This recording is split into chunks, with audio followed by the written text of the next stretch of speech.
My husband and sister's years-long affair exploded on her wedding day when I revealed their betrayal and watched our family collapse, shocked. I'm not sure where to start, but I guess I should introduce myself. My name's Natalie. I'm 31, and 6 months ago my life pretty much fell apart. I found out my husband of 7 years, Daniel, was having an affair with my younger sister, Fiona. Yeah, you read that right, my sister. It still feels unreal even typing it out. Looking back now, I guess there were signs I just didn't want to see. Daniel and I met in college. He was charming, funny, and one of those people who could light up a room. We got married a few years after graduation, and things were great, at least for a while. Our lives weren't super exciting or anything. We both worked full-time. He's in marketing, I'm a graphic designer, and we spent most evenings at home watching TV or cooking dinner together. Weekends were for errands or little day trips, nothing fancy, just the kind of life I thought we both wanted. Fiona and I had always been close. She's the bubbly, outgoing one in the family, the type of person who can make friends with a stranger in 5 minutes. Growing up, she was like my shadow, always following me around. As adults, I felt we were more like best friends than just sisters. She's a wedding planner, which suits her personality perfectly. She's always been good at making people feel special and keeping everything running smoothly. When Daniel and I got married, she helped plan our wedding, and I was so thankful to have her by my side. I never imagined she'd betray me like this. There were definitely signs that something wasn't right in my marriage. It started small, little changes in Daniel's behavior that I brushed off at first. He started working late more often, claiming he had big projects to finish. He'd always been busy with work, but now it felt like he was putting in extra hours every week. When I asked him about it, he'd say something like, "You know how it is, clients are demanding," and I believed him, because why wouldn't I? Then there was his phone. Daniel had always been a bit protective of his gadgets, but it got weird. He started keeping his phone face down on the table all the time and taking it with him everywhere, even to the bathroom. One time I jokingly asked him, "What's with the secrecy? You hiding state secrets or something?" He laughed it off and said, "I just don't want it to get scratched." That didn't even make sense, but I let it go. The changes didn't stop there. He started paying way more attention to his appearance. Daniel had never been one to fuss about how he looked. He was the kind of guy who threw on whatever was clean and didn't think twice. But suddenly, he was buying new clothes, trying out skincare products, and even going for morning jogs. He claimed he wanted to be healthier, but it felt off. It wasn't like him. Fiona was the one I turned to when I started feeling uneasy. I told her about how distant Daniel had been and how I felt like something was missing between us. She always reassured me. "Don't overthink it, Nat," she'd say. "Every couple goes through this kind of phase." I believed her because she was my sister, and she always knew the right thing to say. I'll admit, I started second-guessing myself a lot during that time. Was I imagining things? Was I being too sensitive? It's hard to explain, but when you're in a situation like this, you start doubting your own instincts. I didn't want to be the paranoid wife who jumps to conclusions over every little thing, so I tried to push those feelings aside. And then there was the night I walked into the kitchen and found him typing something on his phone, smiling at the screen. When he saw me, he immediately put the phone down and said, "Hey, what's up?" Like nothing had happened. Another time he canceled plans for our date night, saying he had to go to an emergency meeting with a client. I'd spent hours getting ready, even putting on makeup and a dress, which I don't usually bother with. When he called to cancel, I tried to sound understanding, but inside I was crushed. It felt like I didn't matter anymore. Worst part? Fiona would always back him up. She'd tell me I was overthinking things or that I needed to be more supportive of his work. I remember telling her once, "I just feel like something's off with him lately," and she replied, "You're reading too much into it, Nat. He loves you. You two are great together." Hearing that from her always calmed me down, even though deep down I felt like something wasn't right. It's crazy to think about now, but there were times when I actually felt guilty for doubting him. I'd think, maybe I'm being unfair. Maybe I'm just stressed out, and it's affecting how I see things. I guess that's what makes this whole thing hurt so much. I trusted them both completely. I never thought in a million years that my sister, the person who had been there for me through everything, and my husband, the man I planned to spend the rest of my life with, would betray me like this. I still don't know why I didn't dig deeper sooner. Maybe I didn't want to know the truth. Maybe I was scared of what I'd find. All I know is that I spent months walking around with this uneasy feeling, trying to convince myself that everything was fine when it was anything but. So, after months of brushing off my gut feelings, something finally snapped. It wasn't one big moment or some dramatic confrontation. It was more like a slow build of little things I couldn't ignore anymore. I'd started noticing how often Daniel's phone was lighting up with notifications at odd times.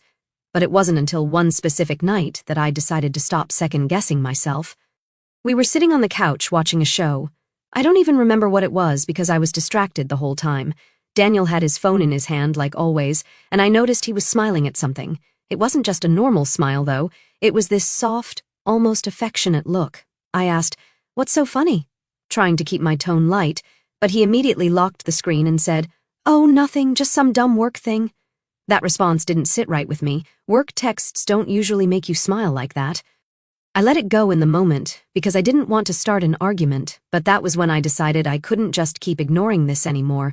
I needed to know what was really going on. That night, after Daniel went to bed, I sat in the living room with my mind racing. I kept thinking about his behavior, about how distant he'd been lately, and how Fiona always seemed to brush off my concerns whenever I talked to her. My stomach was in knots because a part of me already knew what I was going to find. I just didn't want to believe it. I remembered something Daniel and I had done a few years ago when we were setting up a new phone for him. We had linked our Apple IDs for convenience so we could share apps, music, and stuff like that. I hadn't thought about it in years, but sitting there on the couch, it hit me. I could still use that link to check his activity. I grabbed my phone. I needed answers. I opened the settings and re-linked his account to my phone. The first thing I saw was his iMessages. My heart started pounding as I scrolled through his recent chats, and there it was, a conversation with Fiona. At first it looked innocent, lots of short messages about family stuff, planning dinners, and general chit-chat. But as I scrolled back further, the tone changed. There were inside jokes I didn't understand, late-night good-night texts, and even some flirty comments. I kept scrolling, feeling more and more sick with every message I read, and then I saw a photo. It wasn't anything explicit, but it was a picture of Fiona wearing a sweater I recognized. It was Daniel's sweater, one he wore all the time around the house. The caption said, "Stole this from you, hope you don't mind." I stared at that photo for what felt like forever. I didn't even know how to process it. I wanted to wake him up right then and there, scream at him, demand an explanation. But something stopped me. I think it was the realization that this wasn't just a random one-off thing. If they were this comfortable, this casual about it, it had to be deeper than I'd thought. Instead of confronting him, I decided to dig deeper. I knew if I wanted the full story, I had to be smart about it. I started going through his other apps. That's when I found their WhatsApp chats. Unlike the iMessages, these weren't casual at all. They were long, detailed conversations, plans to meet up, discussions about how to keep things hidden from me and Fiona's fiancé, Alex. They even joked about me being too trusting. One message stood out. It was from Fiona, and it said, "She's working late tomorrow, right? You can come over then. I'll make your favorite." I felt like I couldn't breathe. My own sister, someone I trusted completely, was orchestrating this whole thing behind my back. I took screenshots of everything and sent them to myself. I didn't even know what I was going to do with them yet, but I knew I needed to have proof. Over the next few days, I kept checking his messages, watching their conversations unfold in real time. It was like living in a nightmare I couldn't wake up from. They weren't even trying to be careful. There were messages about hotels they'd stayed at, dinners they'd had together, and even jokes about how Alex and I were so clueless. One time, Fiona sent a picture of lingerie she'd bought and said, "Can't wait to wear this next time I see you." Daniel replied, "You'll look beautiful in it." It was like they were living in their own little world, completely detached from the reality of what they were doing to me and Alex. The hardest part was pretending everything was normal while I was collecting all this evidence. I still had to go to family dinners, smile at Fiona, and act like the loving wife to Daniel. Every time I looked at them, I felt like I was going to explode. I'd catch little moments, the way Fiona would touch Daniel's arm when she laughed, or how they'd exchange quick glances when they thought no one was looking. I don't know how I didn't lose it right then and there. One night, while Daniel was in the shower, I synced his calendar to my phone. That's when I found out about all the times they'd met up without me knowing. Client meeting, gym session, work event. All of it was code for them sneaking around together. They even had specific days marked off where they'd planned entire weekends together. I felt like I was unraveling. How could they have done this for so long without me noticing? How could I have been so blind? But instead of confronting them, I kept quiet. I needed more. For now, I'll just say that watching them act like nothing was wrong, like they weren't betraying two people who trusted them, was one of the hardest things I've ever had to endure. Writing this down is kind of cathartic. I'll post more soon, but thanks for reading if you've made it this far. Update 1. Hey Reddit, I'm back. Thanks for sticking with me while I piece all of this together. I want to tell you about an event that happened a little before everything came to light. It was one of those moments where I had to hold myself together even though the betrayal was staring me right in the face. It was so surreal that I still get angry thinking about it. Fiona, being the social butterfly that she is, had organized a charity fun run in town. It was something she'd been planning for months, and the proceeds were going to a local children's hospital. She'd been talking about it non-stop, and since it was for a good cause, I decided to take part. Daniel was weirdly enthusiastic about it too, which felt off because, let's be real, he's not the get up early and run for charity type of guy, but he signed up and said it would be a good way to spend time together as a family. If I didn't know what I knew, I probably would have thought it was sweet. The day of the event was sunny and warm, and there were people everywhere. Families, couples, kids with their faces painted. Fiona was in her element, running around in her event organizer t-shirt, holding a clipboard and making sure everything was running smoothly. She looked so normal, like the perfect bubbly little sister everyone loved. Watching her joke with volunteers and give heartfelt speeches made me want to scream. How could she be so fake? Daniel, of course, was right by her side, helping set up tents and hand out water bottles like he was Mr. Charitable. I wanted to believe it was just because he was being supportive, but I knew better. Every time he talked to Fiona, he'd lower his voice slightly, or they'd exchange these quick little glances when they thought no one was looking. It was subtle, but once you're aware of something, you can't unsee it. The run itself was a 5-kilometer, and since I'm not much of a runner, I stayed toward the back of the group. Daniel and Fiona, on the other hand, took off like they were in a race to the finish line. I kept an eye on them from a distance, and sure enough, they stuck close to each other the whole time. At one point, I saw Fiona laugh at something Daniel said and playfully shove his arm. It was the kind of thing you'd expect to see from a couple, not a brother-in-law and sister-in-law. What really pissed me off was how blatant they were about it. They didn't even seem worried about how it might look to other people. To them, this was just another day in their little secret world. Meanwhile, I was stuck in this surreal nightmare, smiling and pretending like everything was fine. After the run, there was a little closing ceremony where Fiona handed out awards for the fastest runners and the biggest fundraisers. She even got up on stage to give a short speech about how proud she was of the community for coming together.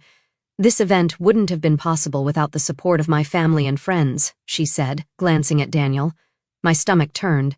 How dare she stand up there and act like she was some shining example of goodness when she'd been sneaking around behind my back for years. As people started gathering for group photos, I hung back and pulled out my phone. By this point, I'd gotten into the habit of checking Daniel and Fiona's linked WhatsApp messages whenever I could. I scrolled through their conversation from earlier that morning and felt my blood boil. Fiona, you ready for today? I can't wait to see you in your running gear. Daniel, anything for you. I'll stay close so we can keep each other motivated. There were more messages too. Things like, you're amazing for organizing this. I'm so proud of you, and I'll meet you near the water station after the run. It was like they couldn't even go a few hours without feeding into their little fantasy. I wanted to scream. I wanted to grab the microphone from Fiona and tell everyone the truth right then and there, but I didn't. I knew it wasn't the right time and I wasn't ready yet. So instead I shoved my phone back into my pocket, plastered on a fake smile, and joined the group for photos. Fiona pulled me into a hug for one of the pictures, and all I could think about was how badly I wanted to push her away. Later, during the post-run refreshments, I noticed Daniel and Fiona standing off to the side, talking quietly. I couldn't hear what they were saying, but they were smiling like they didn't have a care in the world. I watched as Fiona reached out and adjusted Daniel's race bib, her hand lingering a little too long on his chest. It was so blatant I felt like I was going to explode. Did they think I was stupid? Did they think I wouldn't notice? When Daniel came over to me a few minutes later, I forced myself to act normal. Good run, he said, leaning down to kiss my forehead. The gesture felt so fake it made my skin crawl. Yeah, you and Fiona seemed to have a good time too, I replied, trying to keep my tone neutral. He just smiled and said, She was great, wasn't she? She worked so hard on this event. I wanted to scream, of course she did, Daniel. She worked so hard at everything, including ruining our marriage. The rest of the day was a blur. I spent most of it keeping myself busy, helping Fiona clean up and chatting with other volunteers. I didn't trust myself to be around Daniel and Fiona for too long because I knew I'd say something I wasn't ready to reveal yet. At one point, Fiona came over and thanked me for coming. "It means so much to me that you were here," she said, looking at me with those big fake doe eyes. I smiled back and said, "Of course, anything for you." The words tasted like poison. By the end of the day, I was emotionally drained. Watching them together, seeing how they acted like everything was fine, was exhausting, but it also fueled me. If they thought they could keep getting away with this, they were dead wrong. Fiona's wedding to Alex was coming up in a few weeks, and I realized it was the perfect opportunity to expose them. That's all for now, Reddit. Writing this out is harder than I thought it would be, but it's also helping me process everything. I'll share more soon, after the wedding. Thanks for reading. Update 2. Hey Reddit, it's me again. Now it's time to talk about the day of Fiona's wedding, the day where everything finally came crashing down. Honestly, just thinking about it gives me a weird mix of satisfaction and lingering anger. To set the stage, Fiona's wedding was a big deal. She'd been planning it for months, and since she's a wedding planner by trade, she went all out. It was at this beautiful outdoor venue. White tents, fairy lights, the whole picture-perfect vibe. Everyone was there, family, friends, co-workers, even some of Alex's extended family who'd flown in from out of state. The pressure to make the day flawless was high, and I was right in the middle of it as her maid of honor. In the days leading up to the wedding, I'd gone back and forth about how I wanted to handle things. I knew I couldn't just sit through the ceremony and pretend everything was fine. The idea of Fiona and Daniel standing there smiling and laughing like they hadn't spent the last 2 years betraying me was more than I could take. But I also didn't want to cause a scene just for the sake of it. I wanted to make sure the truth came out in a way they couldn't deny or talk their way out of. On the morning of the wedding, I woke up with this strange sense of calm. I'd spent the past month preparing everything I needed, going over it all in my head again and again. I had the screenshots, the messages, the photos, everything neatly saved and organized on my phone. I didn't know exactly how the day would unfold, but I was ready for whatever came my way. The first part of the day went about as you'd expect. I helped Fiona get ready, making sure her dress looked perfect and that her makeup was on point. It was one of the hardest things I've ever done, standing there and acting like the supportive sister while she gushed about how excited she was to marry Alex. At one point, she even grabbed my hands and said, "I couldn't have done any of this without you, Nat. You're the best sister anyone could ever ask for." I wanted to laugh in her face, but instead I just smiled and said, "Anything for you." Daniel showed up about an hour before the ceremony, looking sharp in his suit. When he saw me, he gave me this warm, affectionate smile like we were still the happy couple everyone thought we were. It made my stomach turn. He spent most of the pre-ceremony time hovering around Fiona, checking on little details and making sure she had everything she needed. To anyone else, it probably looked like he was just being a good brother-in-law, but I knew better. The ceremony itself was beautiful. I'll give them that. Fiona looked stunning in her dress, and Alex couldn't stop smiling as she walked down the aisle. For a brief moment, I felt this pang of guilt, like maybe I was about to ruin something that didn't need to be ruined. But then, I remembered all the lies, the sneaking around, the nights I spent crying while they carried on like nothing was wrong. That guilt disappeared real quick. When the reception started, I knew my moment was coming. As maid of honor, I was expected to give a speech. It was the perfect opportunity, and I wasn't going to waste it. I'd spent weeks thinking about what I wanted to say and how I wanted to say it. My goal wasn't just to expose them, it was to make sure everyone knew exactly who they were and what they'd done. When it was time for the speeches, I stood up with my glass of sparkling cider and took a deep breath. The room was quiet, all eyes on me. Fiona was sitting at the head table with Alex, looking radiant and completely oblivious to what was about to happen. Daniel was a few seats away, watching me with a proud smile that made me want to throw my drink in his face. "I'd like to start by thanking everyone for being here today," I began, keeping my tone light and cheerful. "Fiona and Alex, this day is absolutely beautiful, and it's clear how much love and effort you've both put into making it perfect." There were murmurs of agreement from the crowd, and I could see Fiona beaming, probably thinking this was going to be some sweet, sappy tribute. She had no idea what was coming. As Fiona's sister, I've had the privilege of watching her grow into the amazing woman she is today, I continued, and as her maid of honor, I've had the honor of helping her plan this incredible celebration of love.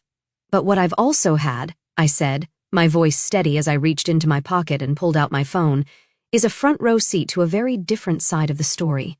The room went dead silent. Fiona's smile froze on her face, and I could see Daniel shifting uncomfortably in his seat.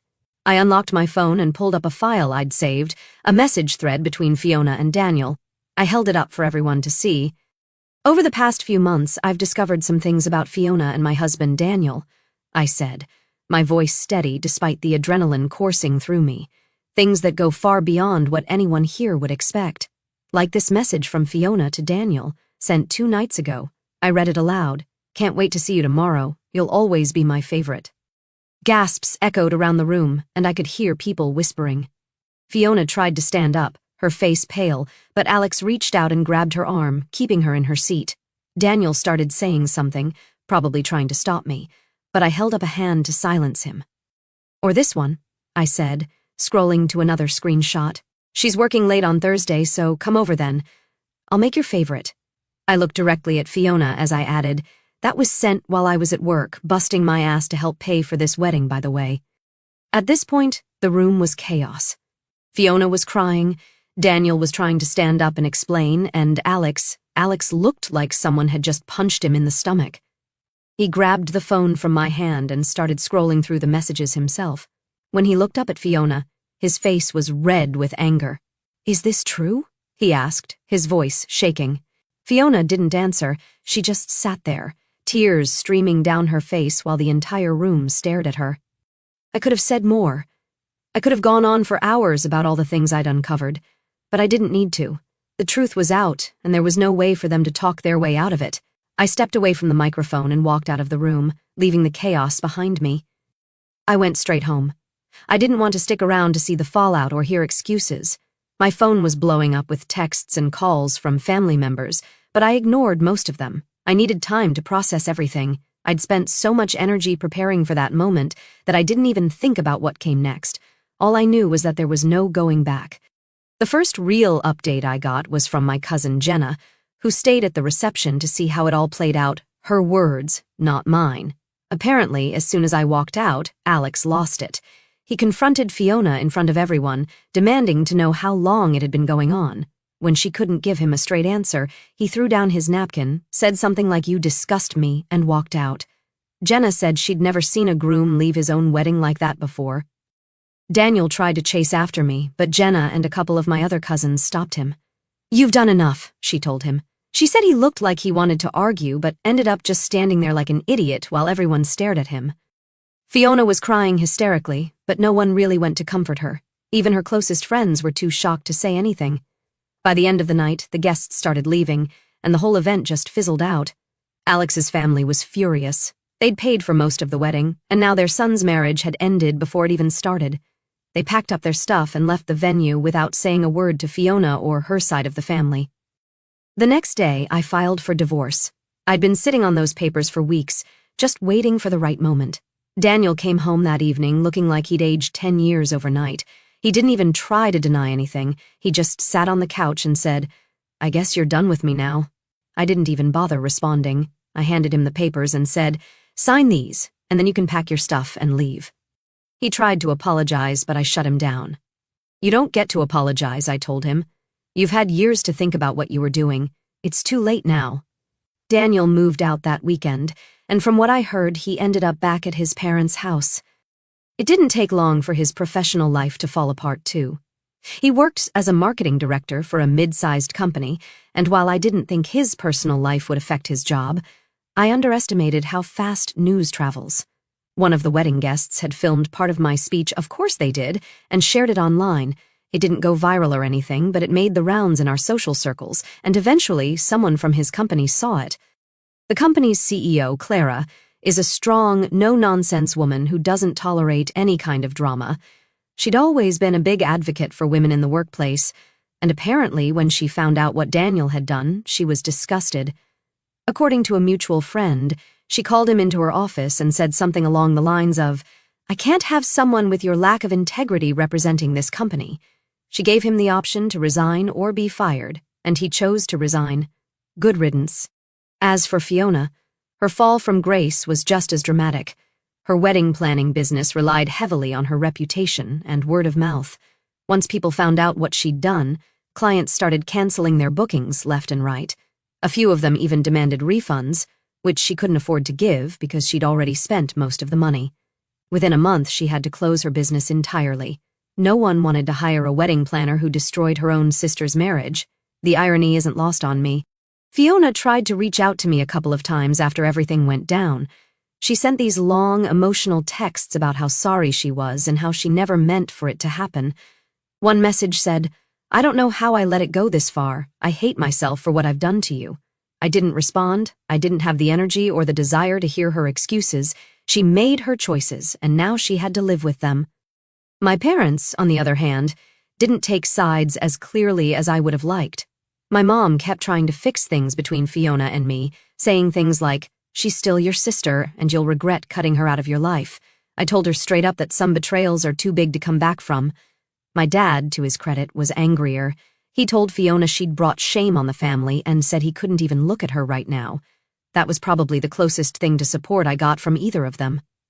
Alex and I didn't talk much in the weeks following the wedding, but I did hear through mutual friends that he was planning to press charges against Fiona. Apparently, his family had spent tens of thousands on the wedding, and he wasn't about to let her walk away with all the gifts and money people had given them. I don't know the exact details, but I heard he filed for an annulment and was working with a lawyer to get back everything he could. One thing that surprised me was how much support I got from friends and even acquaintances. People I hadn't talked to in years reached out to check on me after hearing what happened. A few of them even said they'd had bad experiences with Fiona in the past but never thought she was capable of something like this. It was strange, but it helped to know I wasn't as alone as I felt. That's all for now, Reddit. Writing this down has been exhausting, but it's also been weirdly cathartic. Thanks for reading, and I'll update you soon to share how things started looking up for me, or if anything else comes up. Final update. Hey Reddit, it's been a while. I guess you could call this my final update. A lot has happened, but I'm finally at a place where I feel like I can breathe again. So here's where things stand now. First, let's get the Fiona and Daniel drama out of the way because, honestly, I'm tired of thinking about them. After everything went down, Fiona moved to another state. I'm not exactly sure where because I've blocked her on everything, but from what I've heard through family gossip, she's working as a receptionist at some small office. It's a far cry from her wedding planner glory days, but I guess that's what happens when you burn all your bridges. My parents are still struggling with the whole situation. My mom can't seem to accept that Fiona and I are never going to have a relationship again. She keeps trying to guilt me with lines like, "You were so close growing up," or "Family is family no matter what." My dad, thankfully, has been more understanding. He hasn't spoken to Fiona since the wedding and says he doesn't know if he ever will. It's been hard on them, but at the end of the day, this isn't my mess to fix. As for Daniel, his fall from grace has been nothing short of spectacular. After Clara, his former boss, basically kicked him out of the company, he tried to get a job at a smaller firm. Apparently, his reputation followed him because no one wanted to touch him. I heard he's been freelancing to make ends meet, but it's not going well. He's living in his parents' basement now, and from what I've gathered, they're not exactly thrilled about it. It's funny. He spent so much time trying to impress people, and now he's back where he started with nothing to show for it. Anyway, enough about them. Let's talk about me. The first few months after everything happened were tough. I felt like I was constantly swinging between anger, sadness, and just plain exhaustion. I moved into a new apartment downtown, a small one-bedroom with big windows and lots of light. It's not fancy, but it's a fresh start. I got rid of almost everything that reminded me of Daniel, which was more satisfying than I expected. There's something so freeing about creating a space that's entirely your own. Work became my sanctuary. I started taking on more projects, diving into things I'd been putting off for years. My boss noticed and even offered me a promotion, which felt amazing. For the first time in a long VGF time, I felt like I had control over something in my life. It wasn't just about staying busy. It was about proving to myself that I could thrive on my own. Then there's Alex. I wasn't sure if we'd stay in touch after the wedding disaster, but somehow we did. It started with a few casual texts, checking in, sharing updates about the fallout, that sort of thing. We bonded over our shared misery, but it wasn't just that. We also made each other laugh, which felt like a lifeline during such a dark time. Our first real meetup was at a coffee shop near my apartment. We sat there for hours talking about everything from our favorite movies to the dumb mistakes we made in our 20s. It was easy in a way I hadn't felt in years. There were no pretenses, just two people who understood each other in a way most people couldn't. Over time, those coffee meetups turned into dinners, and dinners turned into something more. We've been dating for a couple of months now, and I'll be honest, it's scary. Trust doesn't come easily after what we've both been through, but Alex gets it. He doesn't push me to open up when I'm not ready, and I do the same for him. We're taking things slow, and for the first time in a long time, I feel hopeful about the future. One of the most unexpectedly healing moments came when Alex and I went to a park for a picnic. It was the same park where Daniel and I used to go for walks, and I'd been avoiding it for months. But being there with Alex felt different, like I was reclaiming something that had been taken from me. We sat on a blanket, eating sandwiches and laughing about the most random things, and I realized I wasn't angry anymore. I'm not saying I've forgiven Fiona or Daniel, but I've let go of the bitterness. They're not worth my energy. Therapy has helped too. I wasn't sure if I wanted to go at first. It felt a little too self-help book for me, but it's been a game changer. My therapist has helped me work through the guilt, the anger, and all the messy emotions that come with being betrayed by the people you trusted most. I've learned that it's okay to set boundaries, to cut people out when they're toxic, and to put myself first for once. Looking back, I think the biggest lesson I've learned is that healing isn't linear. Some days I feel like I'm on top of the world, and other days I'll see something that reminds me of the past and it'll knock me down for a bit. But that's okay. The important thing is that I keep moving forward. So where does that leave me now? Honestly, I'm in a good place. My life isn't perfect, but it feels like mine again. I've got a new apartment, a job I love, and a relationship that's built on trust and mutual respect. I've even started thinking about traveling, something I've always wanted to do but never made time for. Maybe I'll go to Italy or Japan next year, who knows? To anyone reading this who's going through something similar, I just want to say, you're stronger than you think. It's going to hurt, and it's going to suck, but you'll get through it. And when you do, you'll realize just how much you're capable of. Don't let anyone tell you how to feel or how to heal. Take your time, and don't be afraid to put yourself first. Thank you, Reddit, for giving me a space to share this. Writing it all down has been more helpful than I expected, and your comments and messages have meant the world to me. Here's to new beginnings and leaving the past where it belongs.